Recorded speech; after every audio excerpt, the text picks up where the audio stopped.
بازجویی کاهن اعظم از عیسی.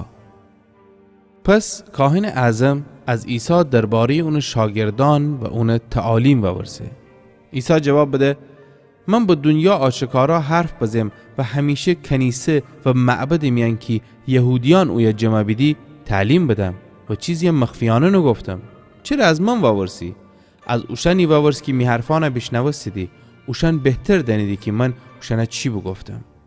وقتی انا بگفته ایت از غراولان که اوی عیسی بو ایت سیلی اون صورت بزه و بگفته اتو کاهن اعظم جواب دهی؟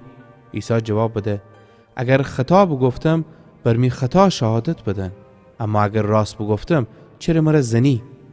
اون وقت حنا اون با دست دوسته اوسی گود قیافا کاهن اعظم آورد.